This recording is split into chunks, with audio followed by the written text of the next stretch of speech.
Samoa le atu no pele ne foi taimi la fiafi la saunga ia ia le tu foi mona e ngata foi lea ia la ofenga lo pa ia le atua le la tu frutua fai le tatu ia fatasi ni taimi ni foi fiafi le lei ia fatalo fatu sofa manu malo is kristo lo tatu li o le tatu faola fatalo fatu foi wo ma pa anga umalava o le tatu Global Kingdom TV o fa pena ona tuni matanga o pea tatu pukalam ila wele asun fua ese o le asfraile mo le astona ia fatalo fatu ai le tatu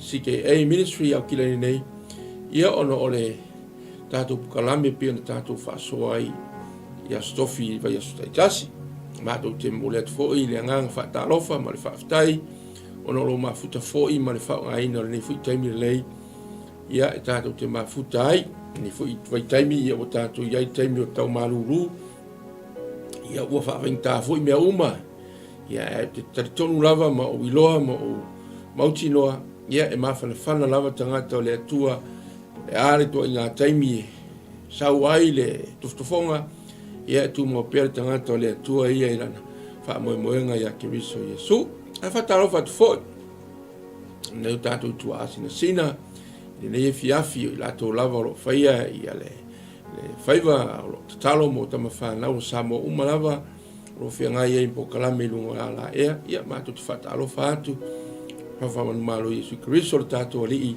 ia mo le tato whaola whatalo whatu fo i se wō whaio na mafuta mai nei pōs tai mua ia mato te whatalo whatu ia whai masui o una le tua ia ma tatu pukalame foi o sike e o kiri nei me foi a uso e ma to tinga lu fatasi ia ma to te fatalo fatuai ia te oe le wo pele lava ia fa pe Iesu Keriso le tatu wo sili o ia le na te au mai le manuia pe ona ia tatu fa mo moenga tatu pukalame uma lava i lungo ia ma to te fatalo fatu foi ina i wo ma pa anga lo fa pena ona mai boa mai malu le atunu isi tu e fa langi ke lope ia ve ia nei pro kalame fa malu si au mo tato malapa ia wa tato tapinanga o tato onai ile tua malu na finangalo ia ole fia finei na tato talo ia fa o foi lo tato kalame no fitu pe ona tato fa solo nei foi vai taimi o tato sanga romato tamare langi fa stai tele lava i lo wanga pa ia lo fa pena no soso ni mai ma to te mi malapa o e lava na mafu ai ni fiafi o foi na fa tau no ina le mato ia ile tua ni fiafi ni ia moli atu le ia se fatasi o vaenga o la o fionga pa ia le tua e pena to la wina o na te mi walu i nisi foi o pro kalame matango fie lungo ni ala taleli e mato te faftai mo to mo foi ni ia no le po i oe le antua e lava taimi pe o ne to whaina la o fionga pa ia e ngā lala ai mātou la o fionga pa ia ia vea ia nei taimi le lei mātou te whanga pea pa pēnā o na tui nā tuai lau upu ma mātou whaasara lau ina lau tala lei le malo so se tu e fio le larolangi e ala penga te whailangi o umana saunia mo i mātou ina ia watu ai lau whina ngalo ma lau upu le li ala mātou te talo whamnia lo atu nuu o la mafuta mai ni fiafi ona o Iesu le lei fo i vi inga le fa menu ma le fa ni inga ia te orta mai tu mo pe le tu fa to vai ma tu tangata ona o Iesu le lei amen amen amen ia wa tato wa ia ni fiafi o tato pukalame no fitu le nei por pevitanga fa mesia le fenga tuai ni pia fo ona tu na tu ni so taimi e leo ni mata upu fau lau sila malau mai mo e lo foi o lo va pena ona fanga solo ma awa oina o ona le tua il fate fai taulanga lo enga lue ai e mali ministry lo enga lue ai e mali foi ya onga le tuspa ia ai o to e langa ina mai e mato e fa marosi au e foi tato kalame ina ia o lava ni ngalo ya te tato o me umanei na mai le tua ma folfola mai le fenga tuai ia e o umana fa tau ina Iesu Keriso le fenga fo mai o me foi la le ia ele fou sa mo na tunu pe e fou ale upo le atua so staimi pe tatou whaalongoina pe a whamataraina ia ma whaasoa i fo i lunga le alaata pe o na iei ni fiafi tei fo i tatou pukalami matango fie ia le mawai atu o tātou tau si mea le atua e se mana ia fo i o le fo i mata upu whaalongolongo ma le totoa i le moni ma le whaamaoni o le atua ia na fionga pa ia o tātou malava whaale o a le i le whaasa moa e whamai whaparangi o kākou o manager o tangata tātou te waba aia e pe ia o le kākou lua i manager lenga wa aia le whaatoanga e tena tamu eva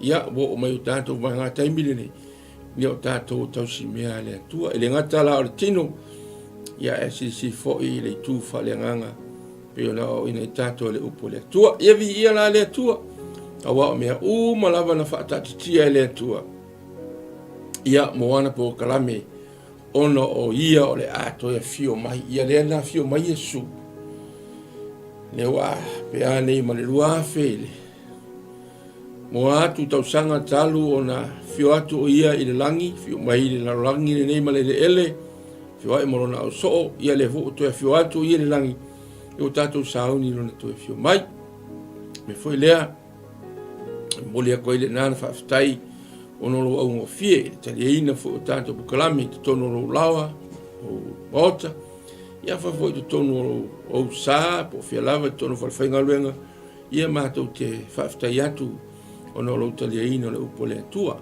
ia e whaangalo a pio upu foi au au na le atua e whaangalo a le tangata ia e vava ai atua o i le atua malona finangalo i lona lofa malona anga lei e le mawhai o na whaatua o i te lo taimi o le tātou pukalame la nei lona fitu lo whanga solo pe o perfetanga whaamesia i le whenga tuai tau lia fo la o le whenga tuai lea na sau oi perfetanga nei ia e no tali i le whiongpa ia le tua le whenga fau pe ua toi au mai po ua whaataunu ina i Yesu ia nei lava whalafolanga ia e o tātou mulimuli taipea lea la o mai le perfetanga whaaro na fitu whai mai e manuia ai nu ese pe manuia ai so se nu umalava ono perfetanga whamesia lea i le whenga tuai e ala lava lea ia ke riso Yesu e le tātou tus whaitau ni ngā le tenese rufurulua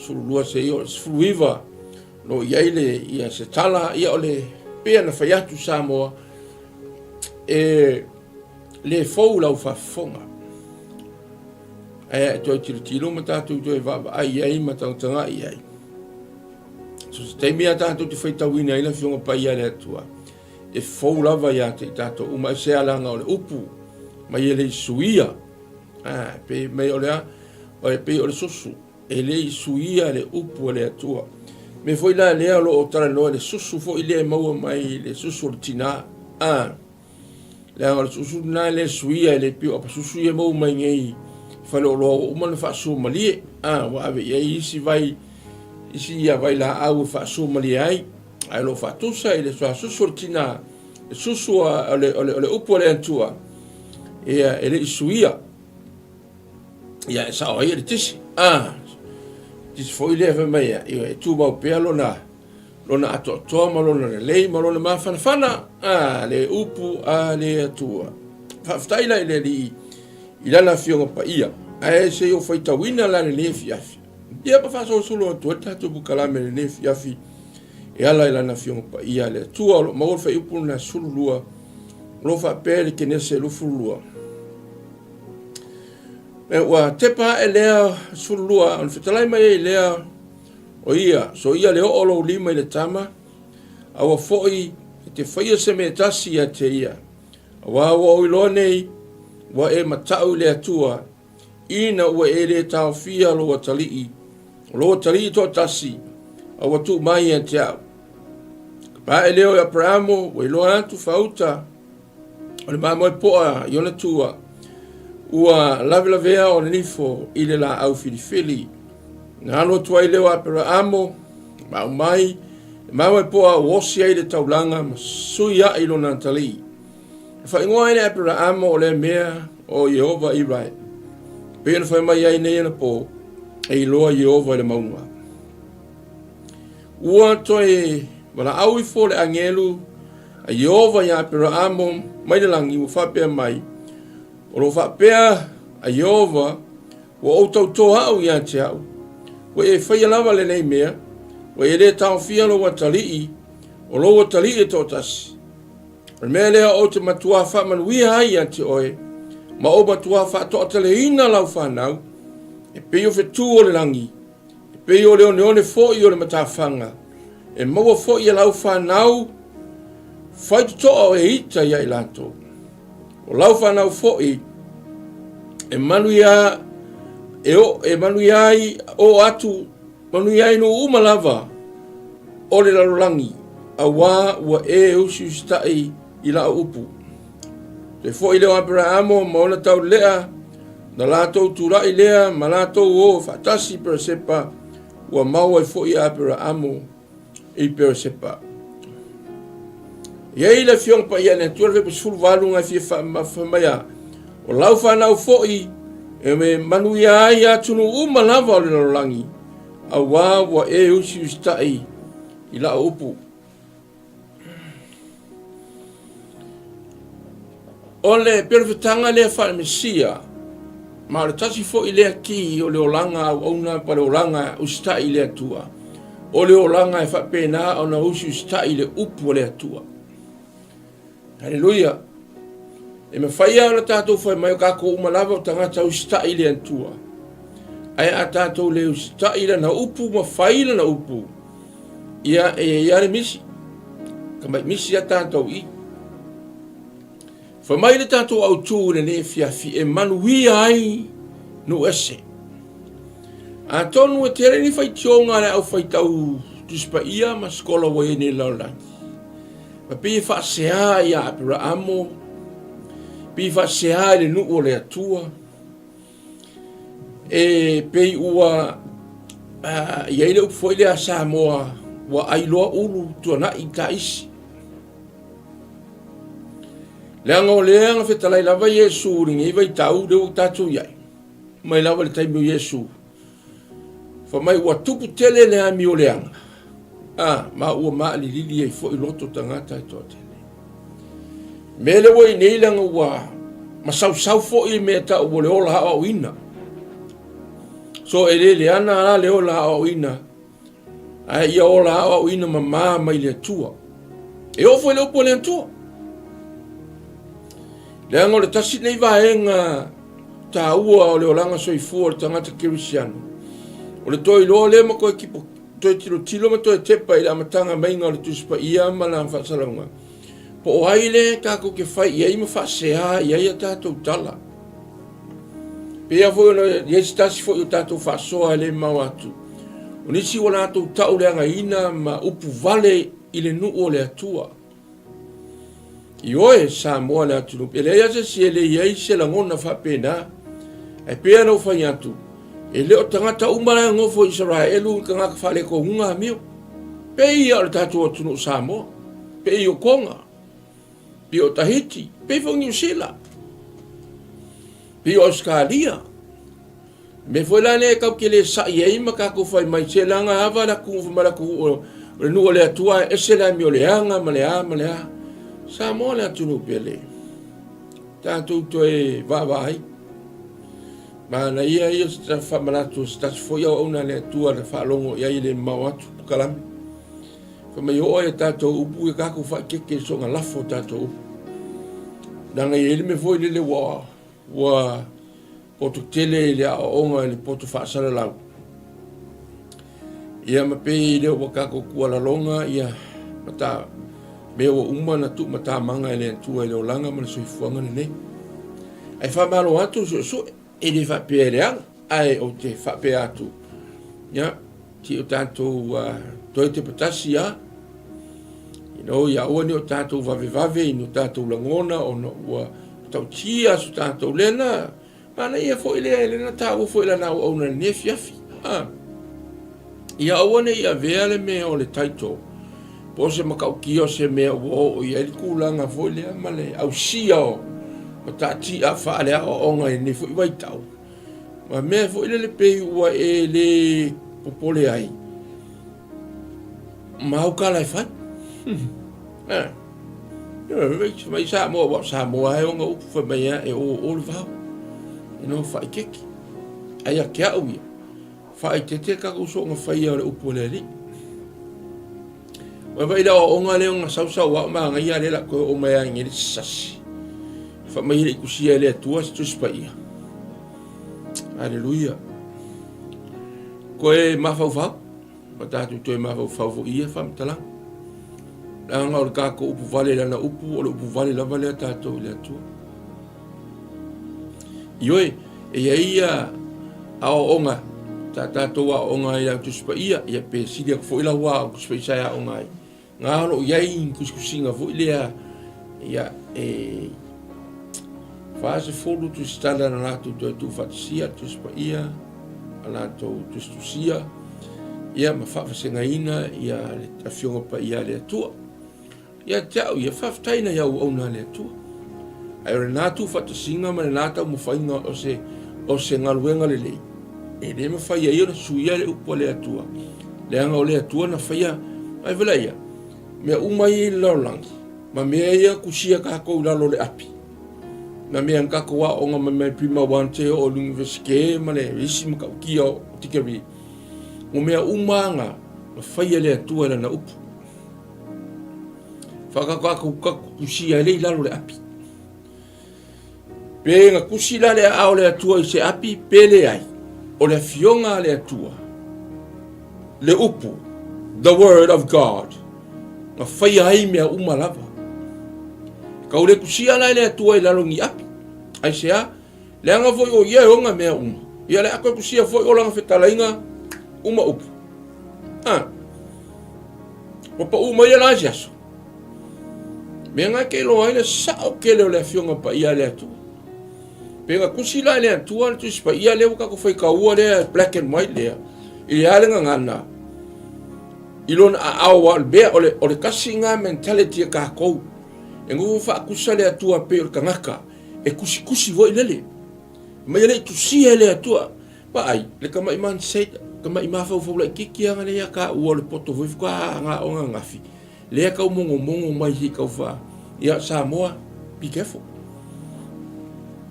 awa lava ngi fa se e ka ko pe le ka ngole tu se pengi fa pe le ke wa ko ma se api kusi ila na fiong pa ia le ai na fetalai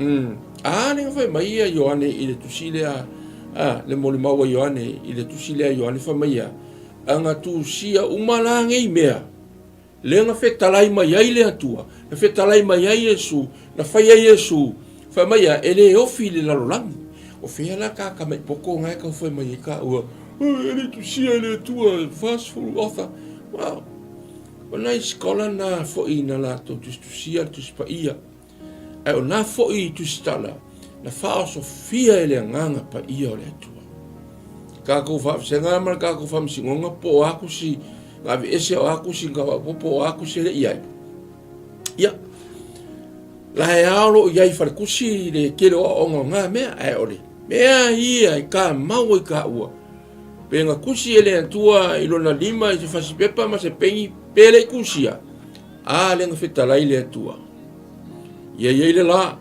alu oele lai pule le au masina oel po fetu ia fe ilafi mai o ko le lang vao ia kupu mai vao iti kupu mai or sami vai lai ne ana ka mai mangaku ka u ke manga o ko ilu ka ngaka mai le tua sa we pe or ka ma fa le ia sa ko kuskusi se pengi ma se apise me ele ofi lo lang fe ele pe aka kuskusia ele ofi que fi wala vai mai polar me mai le bunga lo kala fa ele ofi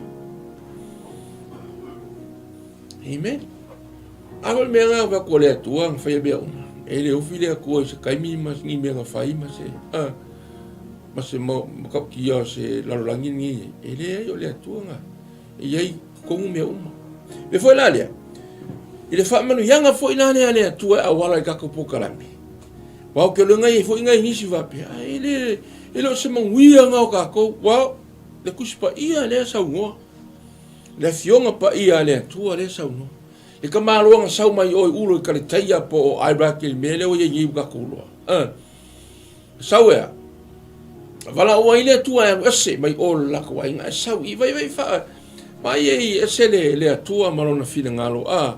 Mele ka faya kuwa isa moa le atunu pele. Ese le matau tia o le atua. O le manguia o ka kounu ese peo ngai rika kupu kalame ni ngefiafi. E ala ele mesia e ngoa ia Yesu Kiriso. No tato wali ima no tato fawai. Whamanuia e le atua le tama. Le tala wuma ka koulua. O lulunga le maunga. Moria. Sa hauni o le ahosi le taulanga. O le afa taunu wina le taulanga i le aso. Afe mai ia le atua. Aua la. Aua le o lima le tama. Hallelujah. Pai o le maa ngai o le mole meo le ara. Tātou te li tonu i whaamnianga le atua e ana i a Keriso Yesu. And that's it. E rongi manguia o kako fwele le kako ngufo manguia. Kako manguia nga awala mai a le atua aia. Ai whaasoro solo mai au ngā tupulanga po le au ngā tangata. The flesh. Se i o mai fo ina liu tino tangata le atua. E awala mai a Yesu le atua. Le awala yung kako manguia. E ara. Ia. Whamai la i o le whiunga le atua. Whamai ina ua. Ta ofi e le atua le whataunu wina. Aina toe wala au mai le atua. Whamai e a le atua. Ua feta laifa lua mai le atua. E ala i le perfetanga ma le forfolanga. Mai o lau whanau foi. E manui ai atunu uma o le lolangi. A wa e usi stai la upu. Ese le ka ua o le mele o le upu. O le usi stai o le tangata le upu. O le usi stai foi le na i le atua. O le usi stai foi i le atua. O le usi stai foi le na i a Yesu Keriso le Mesia. O ia foi na lea. Lea e onga le malo. Nga sauma le malo. Ele fa penga fongo mangisi ka ngaka fa pe ora o le fa kusi malo. Le ai o ia le malo nga sauma le malo. Hallelujah. Feka ke lo kala le yoangi. Salamo. Wala kalaka mai ili malo. Lewa ia ka kol malo o Yesu. Hallelujah. Me foi na lea. Fa fitai le tua. E awala ia Keriso Yesu. E awala na fionga pa ia ala marikine sele tatu ti fa solo. Wa amato na tatu iloa ilu tatu va ai fa le tino ma le fa le anganga. O ka kou o ta ngata manuia. Mai a Yesu Keriso. Le atua na awina mai le langa. Ngo tatu. Me foi na lea. O mea foi a fa pe ka ku ke loa. O kako manguia ono Mesia Yesu. Ya, ele kama i famtalanga la angelu fa ku ia. Le tua fa ku ia fa mea. E manguia ngu lava. A ka ulo ngu uma. Ka oi ngu ulei au kafa o Israel. Suria Lepanona. Ngu lai au kafa. Roma. Maisi ngu. Aja, leanga o le whamanu ianga whale Mesia lea Keriso le tua. Ia te itatou whamai manuia ai nu umara. Ai, aua esere kau whamai a. Au wā ua e usi tai i lau upu. O kare maanga ia. Ke lo Samoa. O le uskai. Au alo le me manga o ile atu. O le whai. And then God do the rest. Ale ka kouloa. Ke ngā mai e inga o songa ia, i leka mai maa moe po. Mai i le vau. Mai e le atua. E le finga ka e le atua. Ka kūlanga ngofu makau fika le atua pe o kangaka. Se longa kau mingoi voi lele, se action nga eva ia kurola ia le. Ngā kau fika. O le atua. O le atua. It's a miracle working God. O langa upu fitalai. Uma mea uma. Me volale ia ka ko chusta I lana upu. Lana upu wale. Ave mai ai Yesu. Ave le atali. E pele ia ke o ko kasi. Ave le upu. Ele fa pe atu le atu. O ia falong me la upu. Oh sorry. Ko sui foi la upu. Ne ai. Ave le atali. Ale upu le. O Yesu. O lu sta. E makau kia kele le. Le manuia o le tangata au sta I le upu le. Whamaya e whamaya. E manuia umo fo I nu umo le larolangi. Au wā ua e usi stai I la upu. Hallelujah. O a mea ngai pele ia oe. O leo wha maile atua. Amaya ia. Amaya ia. Amaya ia. E ving. E wangala ia oe kako pokala me le vatu. Sau no fuera na ona. Mole lima u. Ya. Mole. Ya ai u. Hallelujah. Kala ko mangin maro le ri ale al makwale. Le mea ngai aki o iska mai mea. E whao ngā mo le ri. E ke manga o a se kusi mai kako pari mia o samo. Ia sua. E su vai o mai sa sa lau ka la ngi. I kako fast. E bere sa ore le pasoro li mau. Ia la marka kani mau. Ko kilo ia I pera mengi o la kapi. Ke ni mau uroa ia I filo pu e kamalo prime lima. Pa ngabe oi kuon mere aku mere fatavo ile penga penga le awa lima se mai le manguia le tu. Ke le fa kani vo se ia. Se ia e ka milion ia o nga fa ko ave no ia me mo le ni. Se ole me nga vo ia o nga. O ia kari ko kasi. Tasia. Pela e o vara e aku ia pra among sa rai o ye mangisi ka mai kisi ko fa o lai e ka fa o mai ku o I kofi e mas ka male o sako me le tali pele a pena foi le tu ta tuto vai le pele ia te ia Yesu e na ia a wina mai lava ase le ngole lo fa le Yesu le no fa le tu Kero le manga ia le mele la ngo le susta. Fa mai e le sili atua. Se si lava me lungo la na upu. O le atua fitala. E fa le I tato susta I le upu le. Dia le o kaimi bo kaku violet le le upu le atua. O kaku fa nga se le si kaimi. Se longo me manga o ai nga fa ko fa nga le atua mala na upu.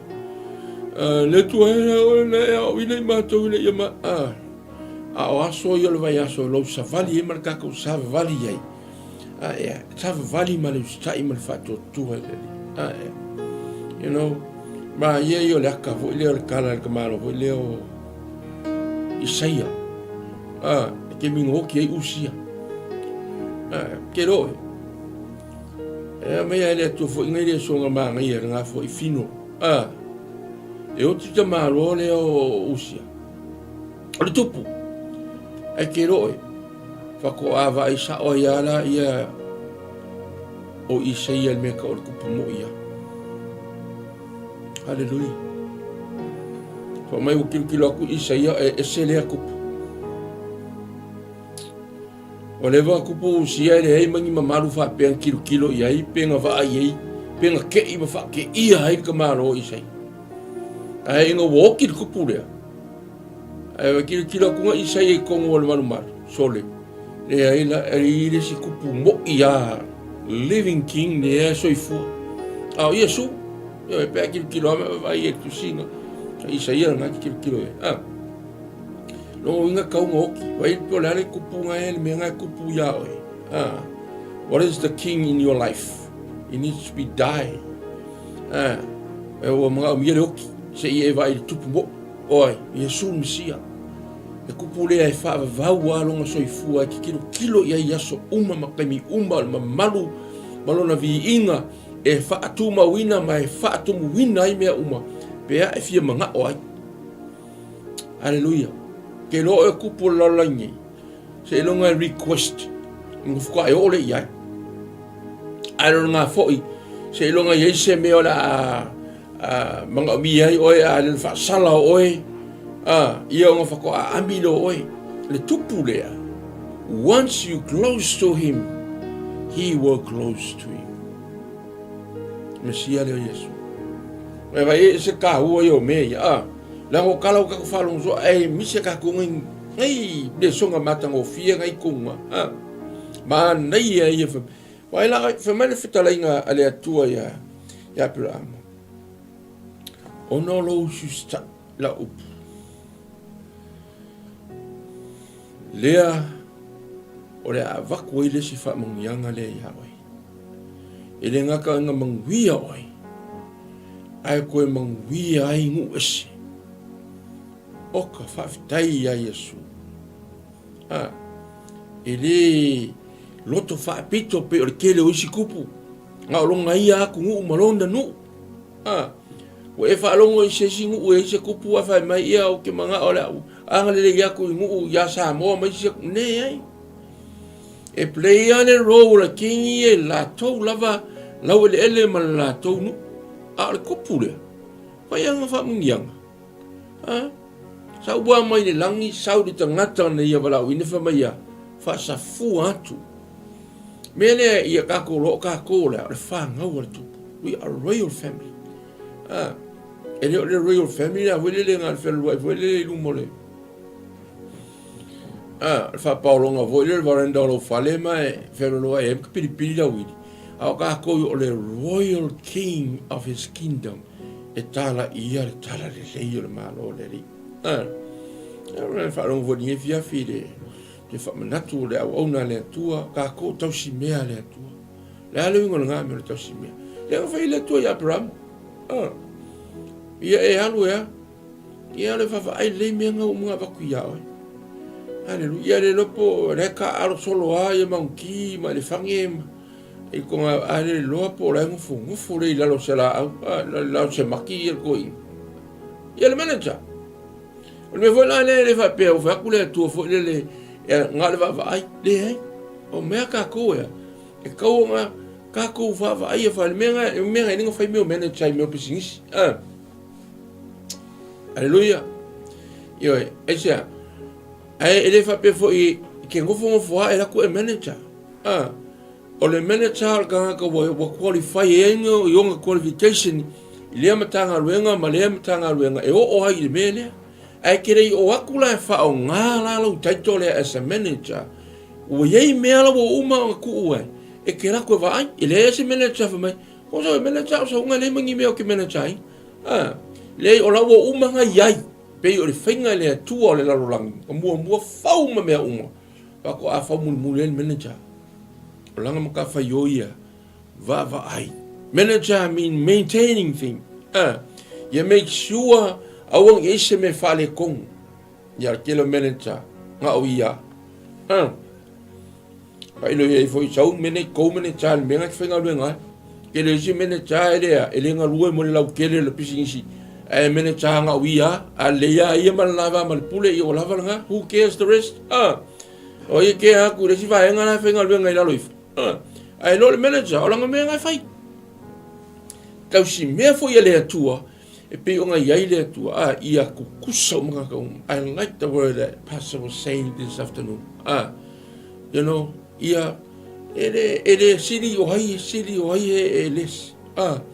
Ia kukusa mga ngaka ilva inga le ri. Ia le menga le ngako ka ma iai le atua Yesu.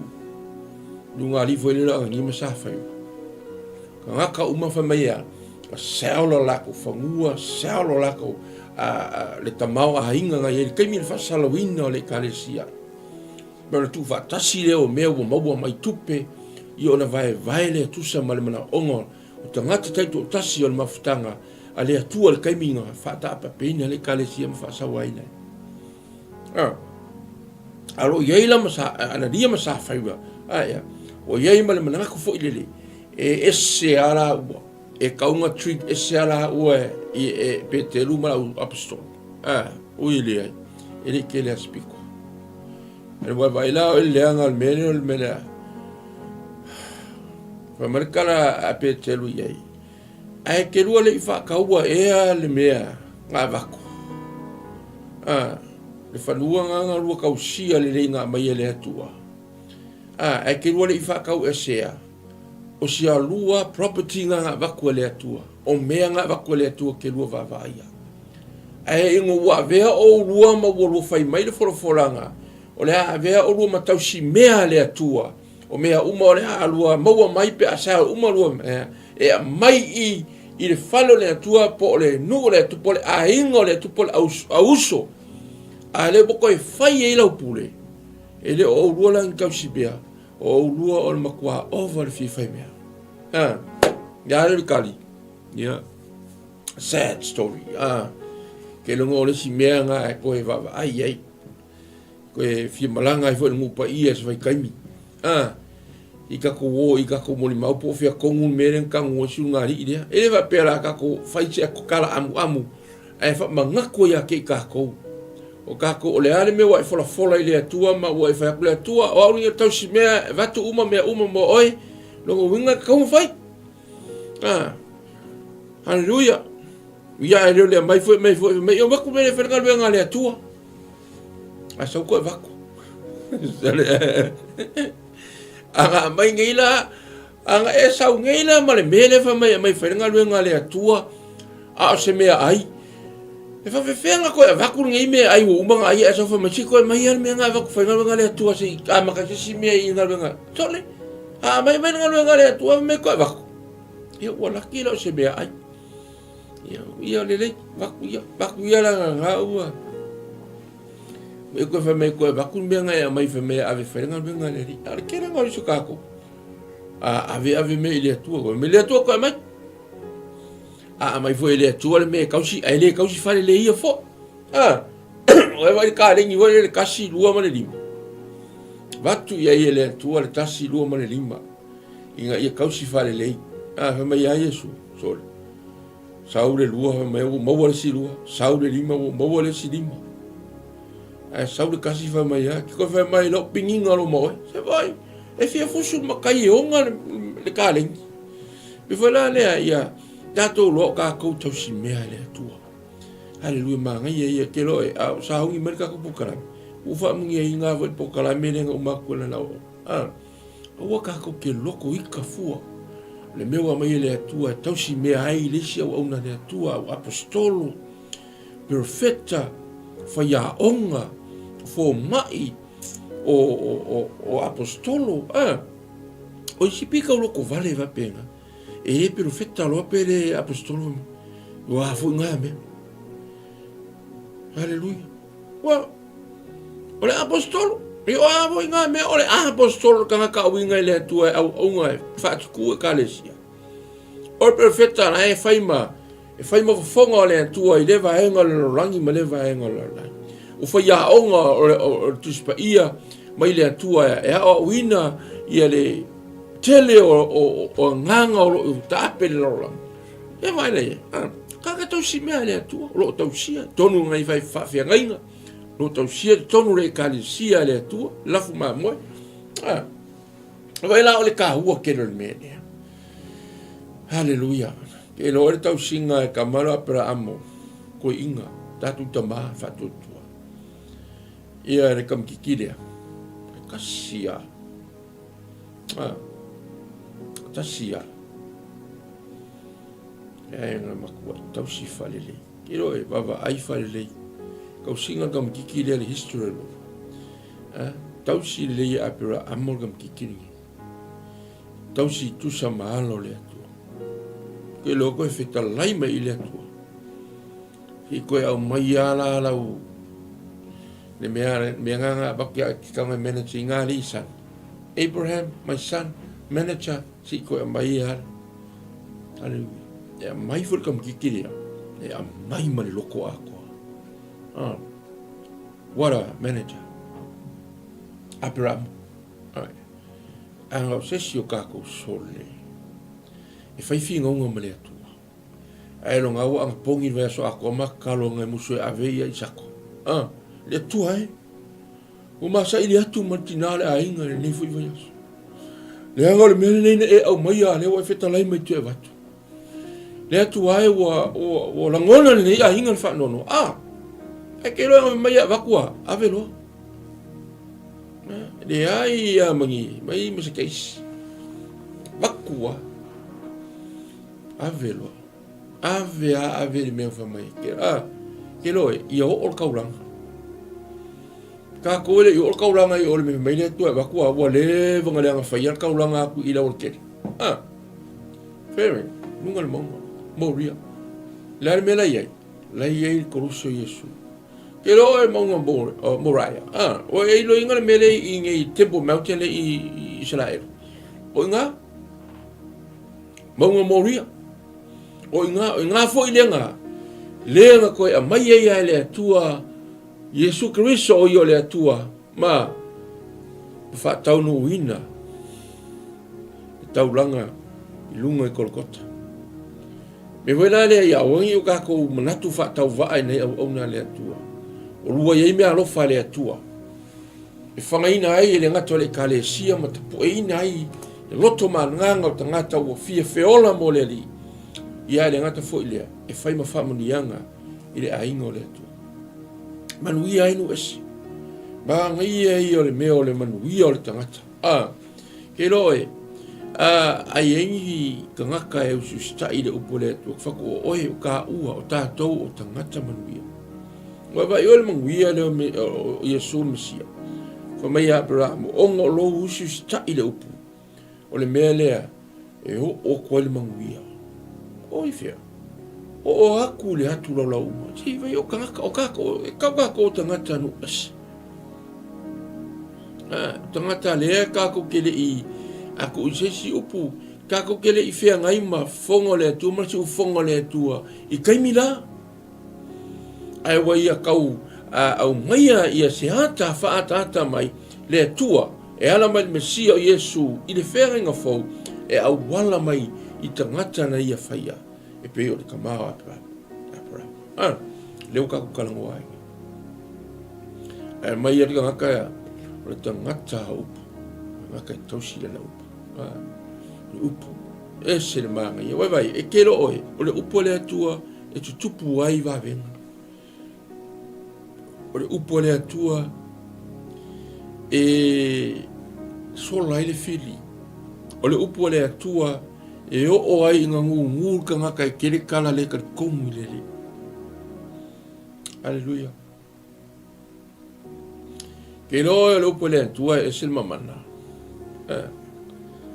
Mangkua ni si e foi o nga le tua. Ya o la o nga le tua la nga lu.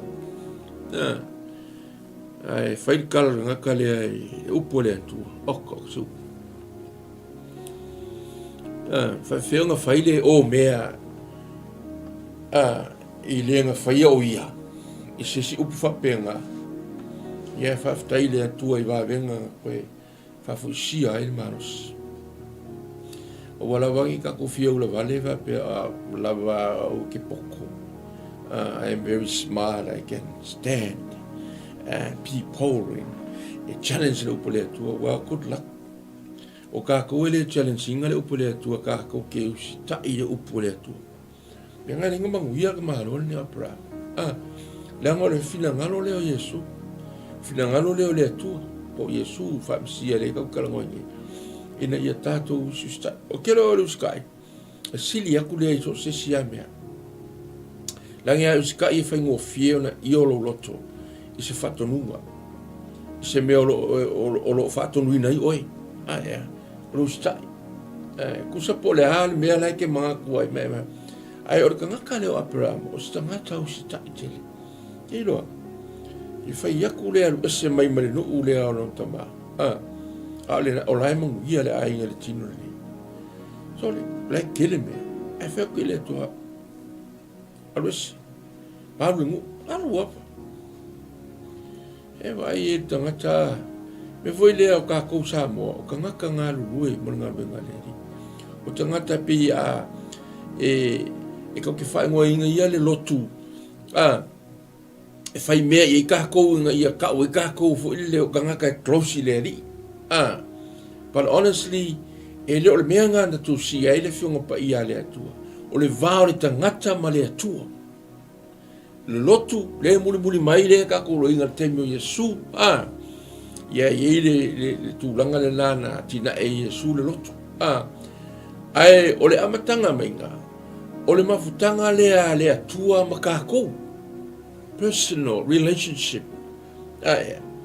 E awala ia na fuafuanga ma mea umana ia whaia, mana wha manuianga le nga pasi mai tato au ngā tupulanga ma unga tamba. Se ia ho o mai lo tato uniwa i taimi. So e muri ala e oso kongo loku whaia isi mea. Ai a mua whairo kako vā ma le atua i aso uma. Ioi. Awa le mea le ngā au ngani e le atua e le nuo Israel. Alo whaia. O e se ia mai a leanga e furutua atu le. Ia, ngā ia, sikala ia, te fia mea uma, na la au na fo i lo, tara noa e le tilo teimi o sa, ma surulu, ma stofi, tatu pukalame. Ia oa nei lo tasile principle ta ua o ma lo le atua o me ka olu sta. O le utu sta. O le kasile ki. You know? Langa ka ko le utu sta. Ia e hoki ako uma mea uma. Ngā kau ki sila fia uma ka kongi fai whanau. Mo whanau le ustai. I e ula ngona, whale tangata. O kiro whai akula o le atua, o le atuba ia. Le hai e leo se kangaka ho e alo, masala mo le hai. E tawhalo na whina ngalo le kangaka e salamo a e fo iatu i ate ia. E whape ngā fo ila le tangata na wai le ali i. Kelo kaimina na upu. Ia tātou ustai. Mata no me stasia o mamai. E no e winga ili. Ngal winga le atua.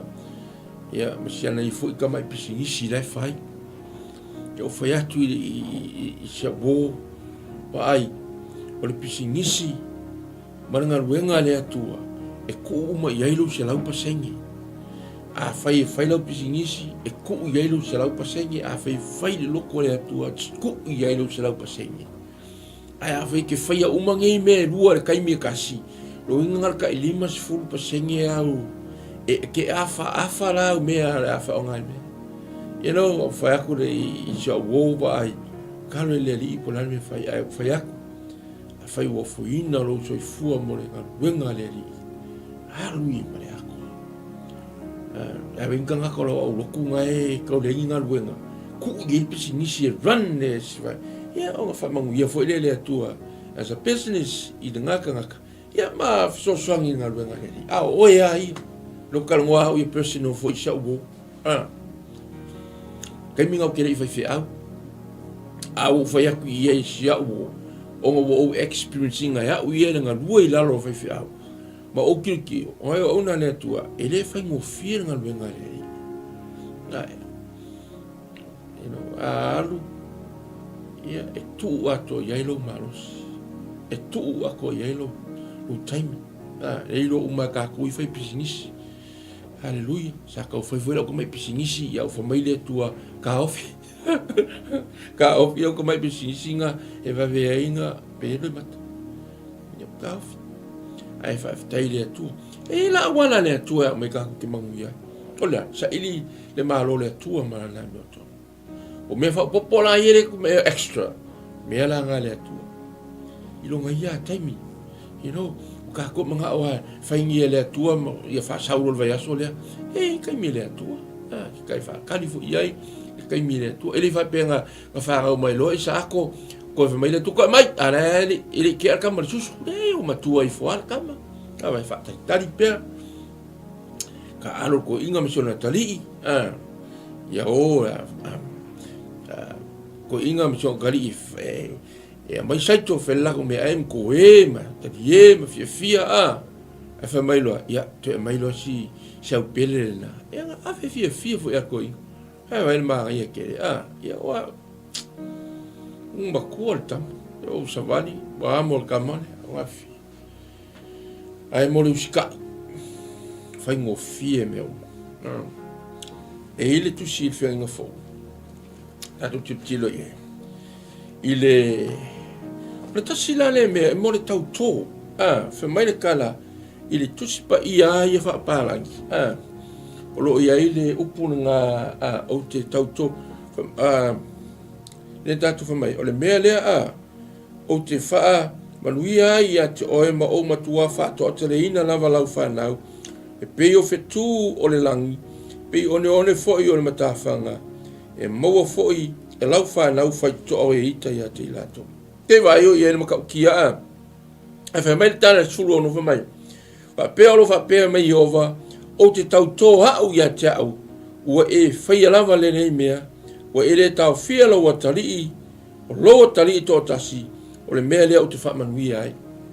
Pai, o le mea lea o le kaukonga e ke whaongainga seisi e siri atu. Pe te whaongainga seisi avaenga o le authority e siri aku ia ki oe e whaima tautonga, e whaima oath inga ia puipuia mai ai le mea lea wa e whaia se siri atu ia te oe. Winga ngal kaukonga, kaukoma ia te tau tō mai le whea lea, le mea lea, te tau tō mai tu la whongo lea, pre kinga roa, ave o e whaasala. O se mea siri atu, po se tangata siri atu, e ki kaukoma e ta ua, le nata ngata, pe a whai le mea lea le kaukonga.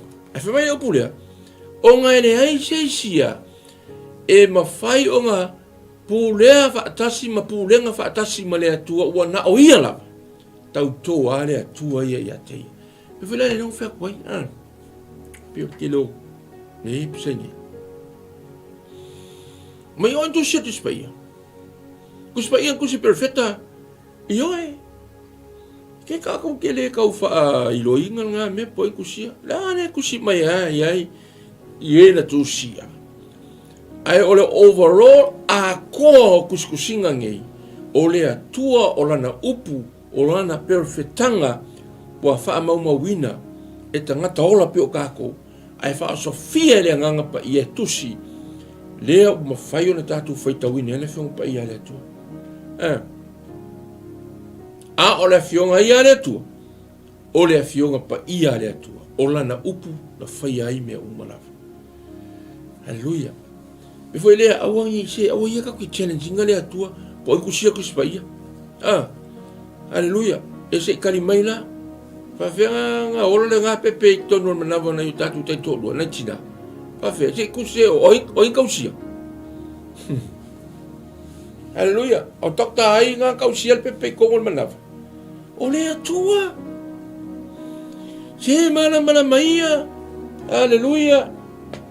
Me foi lá lea e kako loa, na tau tō hale tu whamea, ua o tau tō hau ia te au, ua e whaia le nei lawa mea. E vai, au koa Iesu ia ia, au koa le tua ia te, ia Iesu ea, wha manguia i kako ngomesi. O hina ka ua whamea, o kako le manguia i apera amo, o kalanga isi. Oka, makua, e manuia tātou ona oa o Iesu. Wa umalang wha manuia tātou le atua ona Iesu. A le proseso tātou ngei mea uma. O mea i tātou na tātou wha au tauta ma tātou whai. Ma tātou tari tonu ye. Ma tātou si tai ei me ngei. Sao e kala le. A le kako suipa le mea. E li whai pe saurolwa le halu ko ngā vau. Ma lo rosa io ele ai e ka penga e ta pena fa fine to anga ele tua me uma it's already done through Jesus Christ. Ai ole processing o mengi me la ele fa mai le tua e ka ko hola fai tete e tato wola e tu samalana upu the basic and based on his word. Tatau na tātou wola ma tātou wola e tu samarana upu. E whamaira e tu a mea, tatau tō lava ia te isi vai. E rei kalango aingi kupu o le lalorangi ma kupu insia kungu. Pe kalango aingi kula whale mangi. Ioi, mangi government, mangi palemia, mangi presidente, a sei whaisea. Sei whaisea whamungianga. Ne ai. Tau koa le atua ia te ia Iesu o ia lava ia na whaia le whamanianga o nu ese e awala mai a Abraham. So a fai mai la le atua po Iesu me lea. Ia, a wala fai eskakala.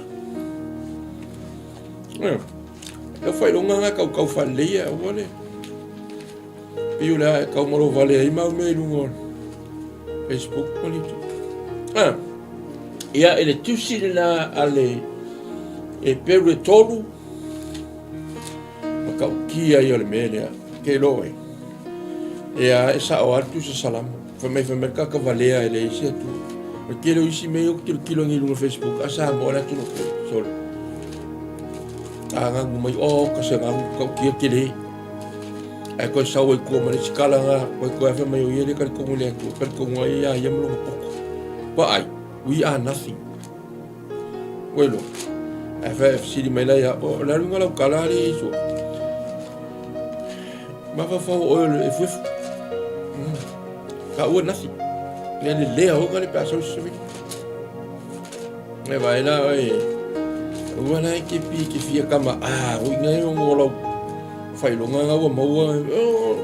I mau ngangu ngā whainkaha. Selonga. Ka ke practice i ngāri. Ma singa whako a kailoa ka uri au ngangu mamu. E kua ki kia whi mai. E leisi atua a oi o le atua. E ke poko foi le atua. Ai le poko ngai ke ua se le atua. Lango ka ko o mea. Mai ana whaia i le fuefu o le a pala pala. Le nothing. We are nothing. E ke roe ngu o whaia le atua ma le pala pala. Ia, ma ngā valore i le atua le mana vola. Le ana wa vei ka ua. Le ngaka ngā vei ta ua ma tangata ola.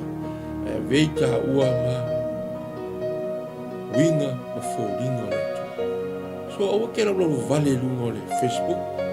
Ka uma iei oe makua e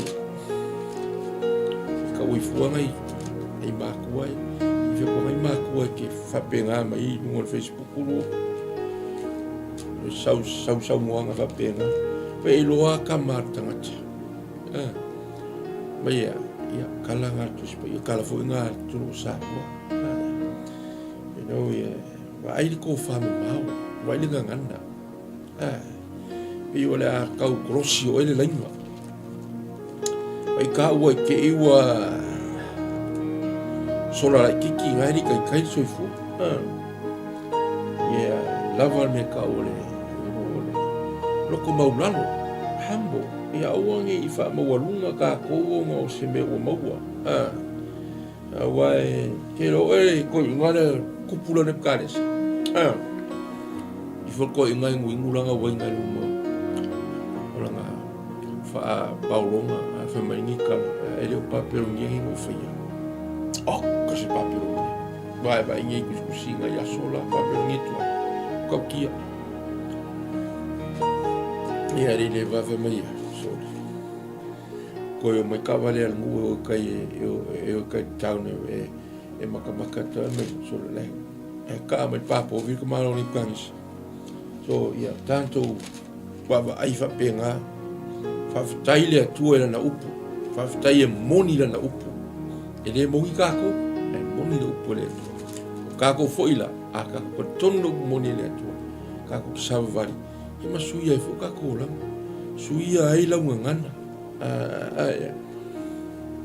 nga pe o ka o vo je sika ko kala o le chikanga kai mua mai pala wale ia ko fa nga le tua fole a tua muri ke mai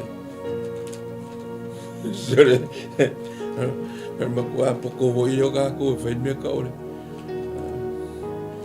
ola nang sala fa mali malo leva ia o le kala tia tolu fa i po valu se os furono fa lo mai ele fio linga Yesu ele fenga tuai fetalainga le tua fa mai no fetalai mai folanga ia apera amo mo so lana fana ele fa pe mai o le fana u pe se i to tele ai to tasi o so la fana o ke riso la valea na lo mau e kalatia tolu fa pe fulono va ila o le fulfilling fa mai o ke riso la valea fola mai ya pera amo te fa fonga fe talaia mai el folanga ya pera amo va mai ba o so lana whanau. Longo winga e kasi. E reo whanga uma pero amo, a wha mai a, o so lau whanau. E iai erka makiki ngaia, e fi mai ele atua, i ko kongo fatu umaia, po haa umaia kaku umaia. Kako amaka mai kaku pukala. Oi, o Yesu Kristo. Me vole au ngalo ya kikako. Au ane ngalo o Yesu e onga umangi mea uma. O ia nga whaia mea uma. O ia fo inga maua e tātou manguia. Maleola e whaavavau. Maleola ni hiuro kakola. Ala whamnianga na ia. Bra. Ia ole volai muli mau mai. E peru. E peru e tolu. Peru e ono. E ono whai pe sufa. Peru e ono sufa. O whape mai e moni lava o te matua whamanuia ia te oe, ma oba tua whaato o te leina lau whanau. Na ono sai lava o ia o na maua lea e ia o le mea na fola ina, se vai. Whamai le sifuru ono a wā a tau tō se tangata se tasi e sili o le tau tō fo i lea e whamaoni ai. O le iunga lea, o whiwhina wa inga umalava ia i lātou. E whapea fo i lea tua, ina ua fina ngalo ai o ia, ea e whaai loa tiri ai e ua tofia i mea na wholofola ina, o lana lava pule, e le ma whai o na liua, pe ia whaau popo i ai se tautonga. Oi wai mangi. Marito se e peru. O le kaukonga. E kau mwhasi kaukonga ia wha mawinga e siri aku. E siri aku ia ke oi. A lewe meia, o lea tua lava ia. O lana pule e whai tō tasi ai. E kauko lava ia te ia. Wha meia, e le suia. E le ima se me wha popo. Pinko kako. E voi na tā mua na tunu pele. O kako i loa wa iai te mine nei. Wha meia su i le lufuru whanga na mātai o. Ua o mai kai milea. Ua misa makaua kungu. Ai le ngaka i lea. Ia, wa iai ma me ka o pero feta pepelo. E lo ala kelo si pero feta ingi. Bufa lau ki whaanga hanga fo tuspa ia. You know, ai a ka kou lava ia o le whanau o le tupu. Ia ko anga o e whai kaula o tuspa ia. Lea, le upu lea. Ko ia isi skola ia ke whai kaua i mai wawai e mai imo o lau langi haka mai. Ia whaftai le atua nei au auna na rato whalili ua mai a le tusi e peru.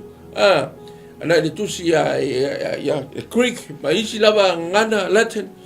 Lengus, o lava. Ai whaftai i lato. Lea lau kako kauli mainga le tātou lava ngana. Ia vi ia lele. Mele ie ko anga whai taulau kuspa ia. Au aingi whasea oi, makele au perfecta i oingi. Ele ia perfecta bo i ai. Arko kele is perfect. Me ano ka whalo sa pincenta o mai whai me perfecta. Oka. Ia, or kara tuspa ia kako ke loi mea. E fua. We know them by fruits. E vole ia whai ke kako. Langa ua e oa i lea. Ia sa kangi vo ia. E lo vo ia sa kangi ia. Whai kau mai ngisi mea o kuspa ia. Whasea i kako. Kau mai ati tato. Ngufum whase. E fo ilea sa moa na tunu pele o lea lofo al kako pukalame i ati tato uma. I kako savalinga ma le tato wava ai lea ni. Kei loa o le upu whaalinga fo i le nei minsi. Ia vei tā ua ma kangaka ia e whasulu atu malamala. Shine the lights. Ia show aku i le laulang. Kai le laulang ina e whakani mai. You know, lai kala ngola lai po fe o ko ka ko mulma. Ko ye si me yo Facebook mo si me a moli mautanga ya o e lo fonga. Wa ai ka ngaka ki lo fainga wenga. O le va lo fainga wenga ki le ka ua ye le tala le Yesu mo no ma. O ki ka alo va ka si male si va nga. ia ngai ke mingo ia ke le ka ua ia Yesu ai oi ia alo ko ka ko ka inga o ngai ka ke mingo fa kasia ya ko ke le fa longo ia Yesu no finga o me foi ri sa mo la tu pele e ka ko lo o mix fa kasi ele kelo ganga cristiano le upole atua ma isi mea ele ka kaunga close near to the Bible sui vai e vola le ia a vea oia se tangata fia fai taura na fiong pa ia le atu ai se asa mo le anga o le manuia o le kangaka pe au sika i whalongo whamai ia le apostolo Jacob ia awani o nā le whaalongo longo whase ina i tātou a ia tātou whaia o le whaia o le mea kauria langa po le ale le pele o so kari po so afinge a whaia le whaia le mea ki whakonga kaunga whaia e la ngonga e alu lo wita ma lo whangonga whapenga fo i le atua a kako le whaia ia e le whapera o whakongei o le atua mai kaika o warning mai langa whiongo pa ia langa fia le tu whamea fia le atua le kanga sika whamai le atua ua au makua i whamanguia ia te oe mamanguia ingu ese ongo lo siusta ia o ia le usika i kasi le kako to whata maiti ia whako awalau mai le atua ia mai ko longkot ia ngar kasi kam kiki o ye sama ele o mo fatonu le atua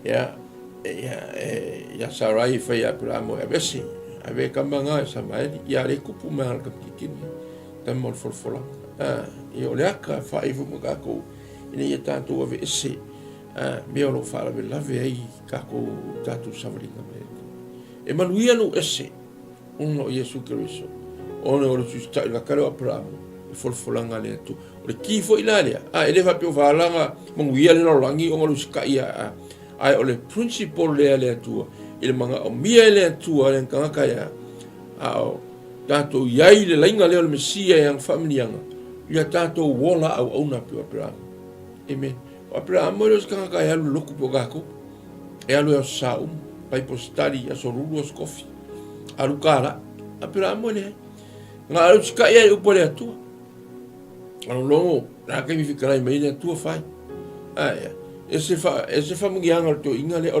bele le feme o le tama o le fa tortua haleluya e fia koe ignite me ka o fa kua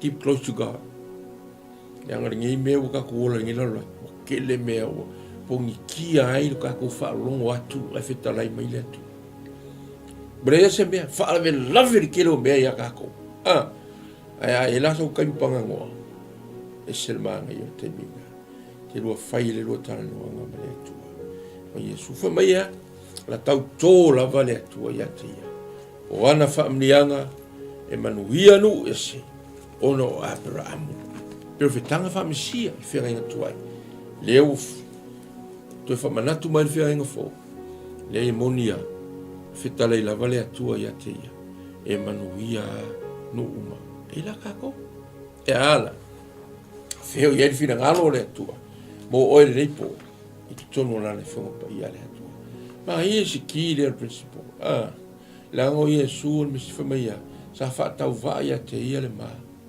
ai na usu sta yo ia ira ile tu na wina mai fio tu ia lungo le Kolkata sa tauro matanga to ia ina le la va ia asia mai na fa tau va ia te ia esa yo na luma le sa ia te ia le usu sta le oli sa ia te ia ono usu sta yo non tama ia ori o kako e foi la lea a tunu pele Samoa wo mai mafuta mai tatu bukalame o man wia nga mai le tu si mea o ki koe kau va oi ni lima vai ni oi sole ia i mavaivai ali i sole le u faamalosia i kako le atua le na upu me foi le fai mai pe fitanga e manuia ai nu ese manuia kako ongo Yesu yo fa nga mai Yesu Abraham ai le fa pela o Abraham o manuia i kako e manuia i tatou ono Yesu Kristo me le fa ftai ai Samoa lo mafuta mai le fia fitatou kalame fta te foi ilau mai moanga ia fa fa malosia mai tatou ia o nga fu ile mo kako uma nga foi moa ki fa pewa kaulu pua mala fu atu ele e fa malosia o pole atu ro include uma kako fa ma tongi fa au kaunga makua ia mako mo ska ile o pole li you know if inga kelonga fa ku le au loku ska ia le ka kele ska ifu ka kele o pole li e foi le fa taila na upu wa au ina uma lava tatou ina i tatou manuia ono Yesu tautonga foi ele atua ele fa pe kau koses kupu pe kau koses pe ingia kama vungia advisor kalkalangoa le ai kau to lava le atua ia te ia e manuia kako nu ese ono Yesu Kristo ia ai awala mai la i tino fa tangata pe kako mai ile amakanga mai ngal tatou tusi se yo temu Yesu ma wale uka ku ia kai mi tatou tama tangata o folfolanga ono Kristo Yesu ia sa bola tu pelo tatou kalame na le fiafi fa tailo mafuta mai fa tai foi le shea tu tatou kalame nei wo ma ainga o ai se tasi wo ilo wa tau fa vai ia o pe ona fa ia tu le jona fo ia le tatou kalame si ke ia o kene ia veta o me fa sulu atu malama vei ka ua matangata ia e mori mau atu vei ta ua maia e fia ina ia maua seola e leo fasio kingo le anganga ia ola se anganga ia ta ua ongor kamulma e sen manga ia mele elango ka ua e hei meua mai ele atua mo ka ua inga ia ta faia e tusa malana vala au mo tato le pe vai aku le uma le spokalame le so la polami le manga o oio to simea le tu wi a to simea le tu me foi le la me batu le tu o le alofa o lo ainga o ave o matamba ave o matina ave o ma wai lava fa ngaina o me alofa le nganga le tu tangata tonu le kale sia ma so simea le lang ya eilo o to simea tatou te fesili atu i le ona mea na au mai a te tatou ia ma fesoasoani mai o ia faatubulaga mai e ia mea uma au mai e ia le tali le aso ma le aso ina ia tatou a faaauaua i pea le tatou manuia faa le mesia e pea na au mai se o le aso te fioma te lo to te fioma Yesu o ke pole kaua i pisenge o kaua ngai pisenge ia le au ka ku kilo ma ka ku va ai kilo mea ia you know, dala Yesu kawangu you know, ia leu faleanga ngeila e Amerika le si vaenga kelele sauri sua ule le fa kawa ko Iran ni le rangi ako e misi lava ia langa pelele o sainga China kama Jinping wa nga pele halu ia le sua u kelele kupe mawala ku mawu mai ko o le halu le ia i sua u ia sainga ia le ufaleanga ngi Amerika la le mo la le o me masau mo gako la le o mai ko ma fa fela ja ku o le Amerika ia fe ke lo ke le so ula ngo fo Amerika le la ku fa me mo gako lo ngale la fa ka so u mo mai ka i o Amerika aleluia ia le vo ia le u fa pe tanga fo i ngu es le nga ia manguia ia ngu es ono ie you know ele se manguia la Amerika po se manguia mai si la langi po se manguia mai ya Iran po ai o le manuia mai a Yesu Kristo lo tatou Mesia. Ia le atua na upu ne fiafi ni foi lona no Israel le Filifilia e fai lo mai le langi lo tautia mo sisi ese ai ngata foi e fai lo mai ai lo tatou faola lo tatou ri o tatou tupu Yesu mo la to fio mai e atangia mai a Israel le no na ia Filifilina e foi le ia patu foi se fa maruat se ngana foi o le tau tabali la fa Samoa mai se ona le tua ma tatou o paanga e mesi matua sinsina ia whamanga lo mana o ale upa ia le atua ia e lolo me i tatou kako ke di whako ese le upa le atua ai tatou te whamau lalo le na upu ai le whapeo le i o tangata la vai ai matua aku ia ki o samu ia tunu pele faisi sininga malosi ono le fetalai mo le na upu ne fiafi i o le vi inga le fo i le atua to ti mata le upenga fe fo le minsu e au nai ni mai tau i halu i man loto ato i ro au ko fo kua no fa mai e Yesu o ngaka e u le suo ko singa ma ke pai kua ia o le ngaka langa o le se me alu i ai langa so fo wa na mo o vo mo po vi nga mo le po vi la fa a sua la le povile fa ko anga le a pinga ki por fa ko anga nyangi por la me la que ngalue la ko so le povile me le ki el palau ai a faila e ki kilo solo ai le control povile mo le nga ko pio mo ko le mo le povile ko lo ngai kwa le yo me le ngalu i lo su no suore so me vole fa me Yesu ele o nga mo ka ngakale le ulu suoto sina ma kepa i te paitua le foi le ka koelu luma la mo mau yo le fongia le tua fai ma tiu te fo nga lua e min se tas tono lo wai o tiu te fai tono lo wai tatu manuia ono Yesu pe fitanga fa le sia le fenga tuai fa tonu ina Yesu le fenga e manuia inu ese ono le sustai Abraham le justai foi o ka ko umala le upu le atua ali me pele ya oi ya avile au le atua o le fia le atua va venga mamana ongolo ia te mai fa Yesu ila na upu ma tu tamale la foi il inga ya te oi fa tai ka la me le fiafi ia o fa si nga malo si fo i ma to ti matai ma to pen ma to va ai le ma to o langa so se minisi so se fatu fai tau langa lo mato ngalu ai fo ile tua i bomba anga i tai ulu fo ile sike i ministry au no lo tu mamao le ni lo langi ma futa mai fa taita mai i se to fa wai u fai ona fa tau nui nai pea ia ma mori ai le po kala me lungo le ea sike i ministry o kini nei ani fo ia lo ona tu mau lo langi tai fo ile tua mo lo ona Pastor mai male Global Kingdom TV channel